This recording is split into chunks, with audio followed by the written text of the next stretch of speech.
Hey, basketball fans! Welcome back to Basketball Convos. It's day 19 of our 30-day NBA 2024 offseason recap series, and today we're diving into the offseason moves of the Utah Jazz. Let's start with a quick recap of last season.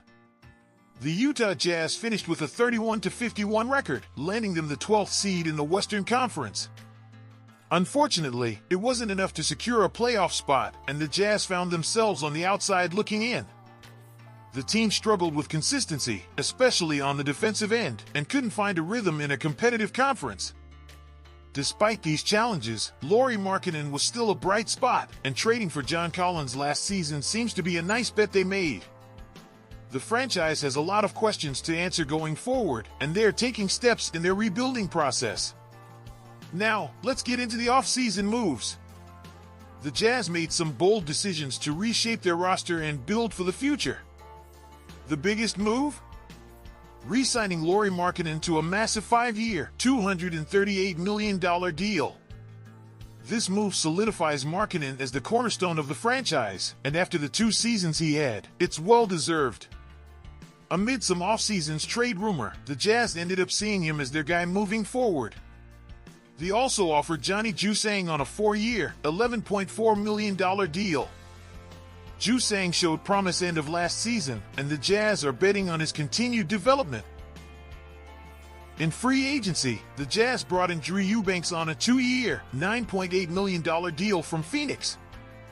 Eubanks is a solid addition to their frontcourt, bringing energy and rebounding off the bench. This might also signal the Jazz trying to move Walker Kessler as well. They also signed Svi Mykhailiuk to a 4-year, $15 million contract from Boston. Mykhailiuk is a sharpshooter who can spread the floor, which the Jazz desperately needed. The Jazz also made some intriguing picks in the draft, including Cody Williams with the 10th pick, who could step right into a wing position that is most volatile amongst all positions. Utah also picked up Isaiah Collier with the 29th pick, which draws question about why Collier is still available until the end of first round. Kyle Filipowski was later picked with the 32nd pick, again strengthening the center position and leaving the Jazz with more options at the position. The Jazz are making a splash in the draft, picking up different quality players across positions. Rounding up the roster, the Jazz picked up a few players with 2 ways and Exhibit 10 contracts too.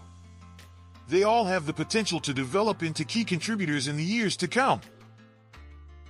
The Jazz did make some decisions this offseason. They waived both Darius Bazley and Omer Yurtseven, and hasn't re-upped Talen Horton-Tucker. Chris Dunn was signed and traded to the Clippers, creating a void in the perimeter defense. There are also a few players that the Jazz did not retain, in which clears some room for the new additions and the younger players to step up. Now, let's take a look at how the roster is shaping up for the upcoming season. At the point guard spot, the Jazz will likely start rookie Keyonte George, with Colin Sexton coming off the bench.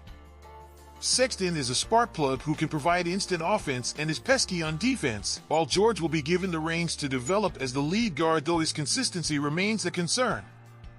In the backcourt, Jordan Clarkson will hold down the shooting guard position. Clarkson's scoring ability is key for this Jazz team, and he'll need to have another big season. Unless there is a mid-season trade, Jordan Clarkson would still be one of the vocal points on offense. At small forward, the Jazz will start Taylor Hendricks, who brings size and athleticism, showcasing a little bit of everything last season. Behind him, Johnny Juzang and Bryce Sensabaugh will compete for minutes, giving the Jazz some depth on the wing. The power forward spot belongs to the recently extended Lauri Markkanen. He'll be the go-to guy offensively, and his ability to stretch the floor and create mismatches will be crucial. Him hitting almost 40% of his 3-point shots is something that threatens the opponents a lot. And at center, John Collins will get the start, but the Jazz have a bit of a logjam here with Walker Kessler, the newly signed Eubanks, and rookie Filipowski.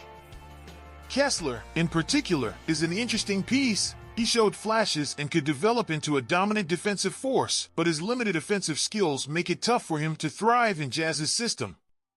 Kessler's future with the Jazz would be something fans should keep an eye on. So, what can we expect from the Utah Jazz in the 24-25 season? The Jazz are clearly in a transitional phase, trying to figure out their identity. With Lauri Markkanen locked in for the long term, the team has a star to build around. The key question is, how do they maximize the talent around him? The center position is going to be critical. With Walker Kessler showing potential and John Collins adding versatility, finding the right center to pair with Markkanen could dictate their success. The Jazz played a fast-paced offense but struggled with consistency last season. The direction for the Jazz would be integrating their new rookies and maintaining a balanced offense in the coming season. Playoffs would be a stretch for the Jazz. I see them winning only 22 games as they attempt to tank for a better draft pick. The Jazz has their own draft pick in 2025, which is top 10 protected. They most likely would retain it and be anticipating a nice pick from a talented pool next offseason. And that's a wrap on our Utah Jazz offseason recap. What do you think of the Jazz's moves? Let me know your thoughts in the comments, and don't forget to like and subscribe to Basketball Convos for more NBA content. Bye for now!